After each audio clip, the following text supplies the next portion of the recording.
Bismillahirrahmanirrahim. Assalamualaikum warahmatullahi wabarakatuh. Alhamdulillahilladzi 'allama bil qalam, 'allamal insana ma lam ya'lam. Asyhadu an la ilaha illallah wa asyhadu anna Muhammadar Rasulullah. Pemirsa pencinta filsafat dan kearifan yang insyaallah kami hormati dan insyaallah dirahmati dan dicintai oleh Allah Subhanahu wa taala. Pada episode ini kita akan berbincang tentang bagaimana eksistensi ilmu pengetahuan dalam Islam. Atau bisa juga kita memberikan atau memaknai bahwa bagaimana tinjauan Islam terhadap perkembangan ilmu pengetahuan dan teknologi. Secara epistemologis, semua ilmu pengetahuan yang ada di permukaan bumi ini adalah Islam. Hanya saja dalam implementasi secara aksiologis itu ilmu pengetahuan tersebut menodai ajaran Islam. Tergantung daripada siapa yang menciptakan, yang menemukan, dan siapa yang mengamalkan. Karena itu, agama Islam adalah agama rasional. Agama Islam adalah agama teknologi.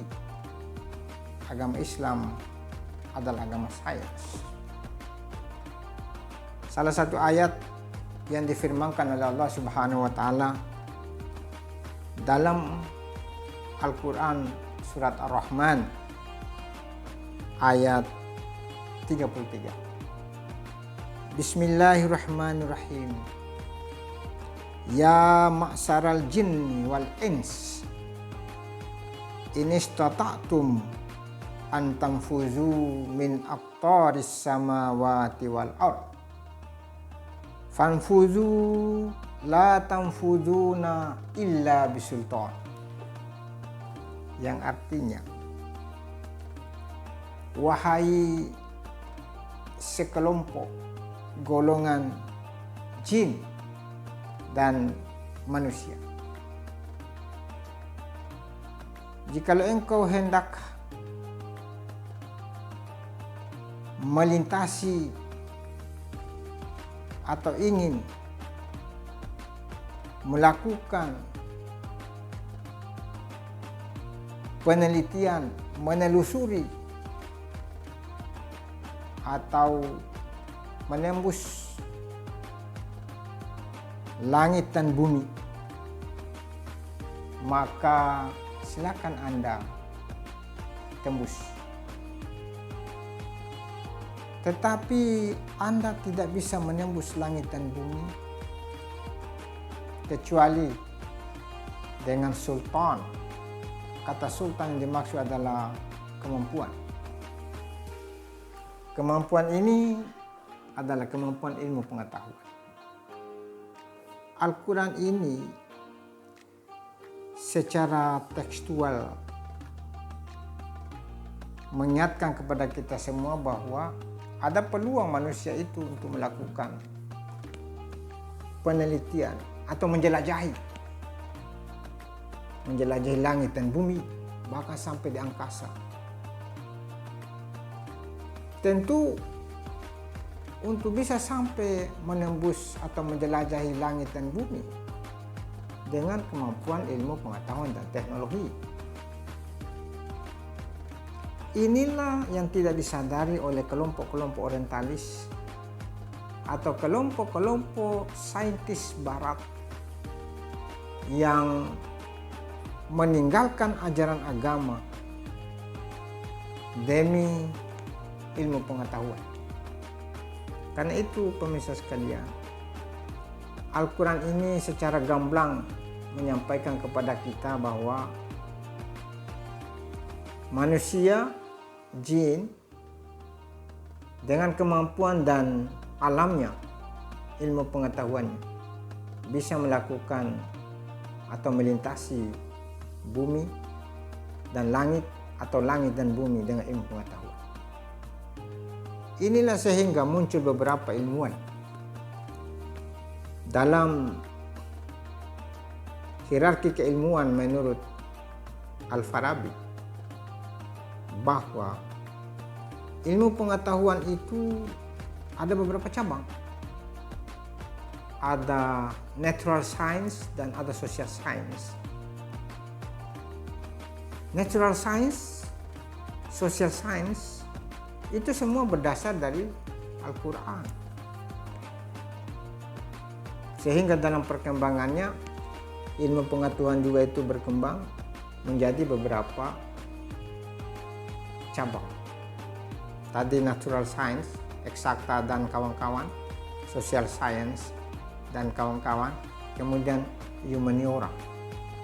Disinilah muncul ilmu filsafat, teologi, ya, humaniora dan seterusnya. Karena itu, ilmu pengetahuan itu secara epistemologis adalah bersumber dari Allah Subhanahu wa Ta'ala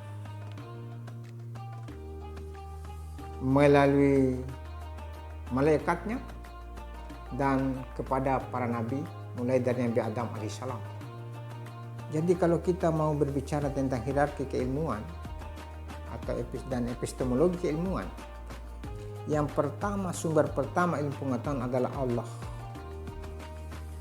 Kemudian diajarkan kepada Nabi Adam. Makanya ada dalam firman Allah Subhanahu wa Ta'ala Al-Quran surat Al-Baqarah ayat 32. Qalu subhanaka la ilma lana illa ma 'allamtana innaka antal alimul hakim. Maha suci Engkau ya Allah, tidak ada yang kami tahu kecuali apa yang Engkau ajarkan kepada kami. Itu kata para malaikat. Sesungguhnya Engkau Maha mengetahui lagi bijaksana. Pemirsa sekalian, Nabi Adam punya anak beberapa orang yang dalam kajian esoterisme, titik temu pemahaman dalam agama-agama, dari Nabi Adam lah muncul beberapa putranya yang mengembangkan pertama sekali ilmu pengetahuan di Kaldea, Irak. Maka bertumbuh subur ilmu pengetahuan di situ dan dikenal dengan istilah Dewasit. Dewasit itu adalah dewa yang dilahirkan oleh Zeus dan Maya. Dalam referensi yang saya baca bahwa Dewa Tet itu dari Sith. Sith itu adalah salah seorang dari putra Nabi Adam yang sangat menjunjung tinggi terhadap simbol-simbol. Maka kata Sith ini dikembangkan menjadi Tet, semiotika. Nah, jadi filsafat semiotika itu adalah filsafat yang membahas tentang simbol, filsafat yang membahas tentang lambang. Makanya kuat dugaan bahwa orang-orang di Timur Tengah itu salah satunya misalnya Mesir sangat menjunjung tinggi terhadap simbol-simbol piramida dan seterusnya, ya, yang menjadi lambang yang sangat bersejarah yang pernah dilakukan oleh orang sebelumnya. Maka berkembanglah ilmu pengetahuan situ dari tradisi Dewa Tet atau semiotika. Di sisi lain di Yunani berkembang ilmu pengetahuan juga semakin maju, yang pada saat itu dikenal dengan masa Hermes. Hermes itu diduga namanya Idris, ya, karena Idris itu adalah nabi yang tercerdas yang mampu membaca tanda-tanda zaman dan bisa mengetahui sesuatu yang dibalik daripada yang nampak. Karena Idris itu dibahasakan dalam bahasa Yunani jadi Hermes, maka dikembangkan dan dijadikan sebagai metode filsafat hermeneutika. Semiotika dan hermeneutika adalah membahas tentang ilmu pengetahuan simbol dan pesannya, bahasa pesannya secara hakikat. Karena itu pemirsa sekalian, ilmu pengetahuan yang berkembang di Yunani dan di Mesir kuno tentu dikembangkan oleh para filosof Islam. Al-Farabi, itu yang saya katakan tadi bahwa Al-Farabi melihat daripada ya ma'saral jinni wal ins, ya. Ini istata'tum min aqtaris samawati wal ardh. Ini istata'tum an tanfuzu min aqtaris samawati wal ardh. Ternyata perintah untuk mengembangkan ilmu pengetahuan itu ada dalam Al-Quran. Setelah itu muncul beberapa filosof, ya Ibnu Sina, Ibnu Rushd, Al-Ghazali, Ibnu Bajjah, Ibnu Tufail, sampai pada pemikir pasca Al-Ghazali, Suhrawardi dan seterusnya.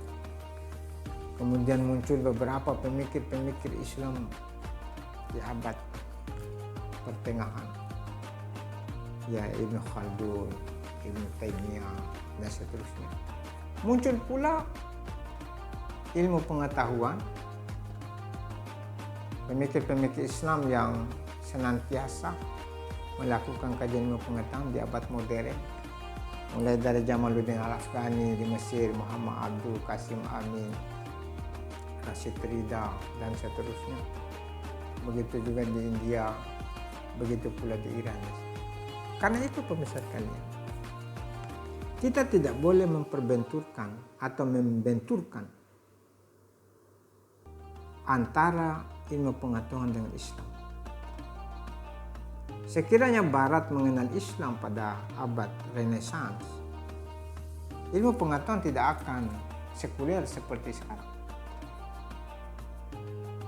Karena pada Renaissance itu terjadi sekulerisasi ilmu pengetahuan. Para ilmuwan-ilmuwan itu meninggalkan ajaran agama.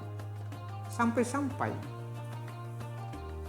Galileo Galilei itu dihukum gantung karena memiliki pemahaman bertentangan dengan ajaran gereja pada saat itu, Dewan Gereja. Dia mengatakan bahwa bumi mengelilingi matahari, tetapi menurut pemahaman para doktrin gereja di barat, matahari mengelilingi bumi. Ternyata apa yang dikatakan oleh Galileo Galilei tertera dalam Al-Quran surat Yasin. Wasamsi tajri li mustaqarril laha dzalika taqdir adila. Dan matahari itu berada pada poros, dikelilingi oleh manzila-manzila. Apa itu? Bumi. Kan itu pemirsa sekalian. Bagaimana misalnya orang yang menemukan nuklir, ilmu pengetahuan tentang atom, tentang bom.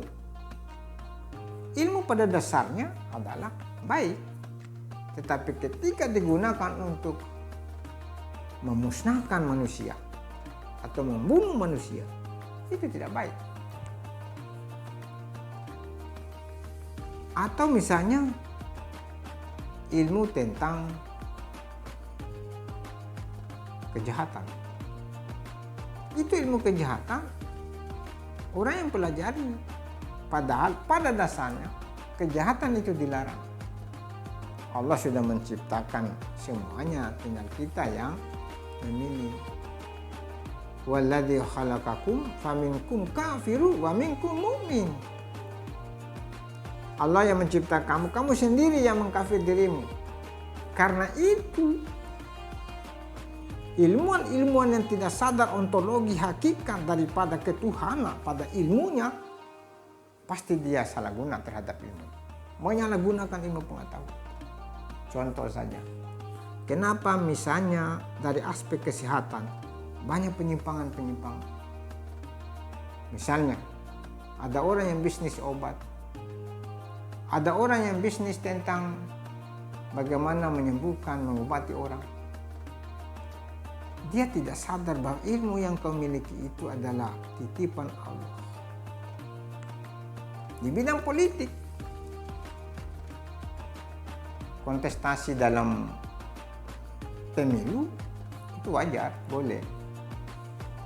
Tetapi jangan kamu menzalimi yang lain. Kamu sudah seorang ilmuwan, lantas kamu menzalimi, berarti kamu tidak mampu memahami hakikat ilmu pengetahuan itu. Seorang hakim misalnya, dia menyalahgunakan amanat Tuhan. Hakim itu bijaksana. Kalau ada saling sogok menyogok, berarti dia telah menodai daripada ilmu yang dia miliki. Karena ilmu itu adalah cahaya. Al-ilmu nurun. Seorang akademisi, kalau dia bisnis dalam membangun kampus, bisnis terhadap mahasiswa, bisnis terhadap dosen, bisnis terhadap karyawan, berarti dipertanyakan tentang komitmen dan konsistensi keilmuan dia. Orang yang berilmu, alim itu artinya mengetahui.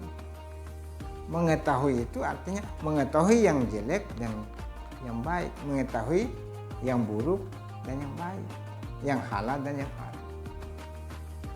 Atau misalnya seorang yang memiliki ilmu pengetahuan di bidang ekonomi, dia menimbun barang, dia melakukan menaikkan harga, menurunkan harga semau gue. Padahal ilmu pengetahuan itu mensejahterakan, bukan semakin memiskinkan orang. Jadi pemirsa sekalian, Anda seorang politikus, Anda seorang pakar hukum, Anda seorang hakim, seorang jaksa, polisi, legislatif, eksekutif, yudikatif, akademisi, termasuk ulama seperti saya. Jangan menjual ayat demi kepentingan material. Karena dalam Islam sudah jelas-jelas, semua ilmu pengetahuan selalu dilandasi oleh Islam. Karena itu kata Imam Al-Ghazali, agama tanpa ilmu pengetahuan buta. Dan ilmu pengetahuan tanpa agama lumpuh. Karena itu kita tidak boleh Islam atau religion is religion, science is science. Tetapi harus religion is science dan science is religion. Agama adalah juga ilmu pengetahuan juga harus ada agama. Karena itu pemirsa sekalian, marilah kita sadar bahwa di dalam Al-Quran firman Allah ini secara universal sudah memuat dan mengatur segala aktivitas kita. Akan tetapi secara parsial kita mengkaji pesan-pesan istimewa dari ayat Al-Quran. Semakin dekat kamu dengan Al-Quran, semakin mudah kamu bisa melakukan integrasi terhadap ilmu pengetahuan. Seorang petani harus sesuai Islam. Seorang peternakan sesuai dengan Islam. Seorang pegawai ASN sesuai Islam. Seorang buruh dan semua kita yang memiliki profesi yang berbeda-beda, tetapi harus tetap berdasarkan Islam. Terima kasih. Semoga ada manfaatnya sebagai sebuah renungan kita, agar supaya kita tidak memisahkan antara ruh Islam dengan aktivitas kita sehari-hari. Billahi taufiq wal hidayah. Wassalamualaikum warahmatullahi wabarakatuh.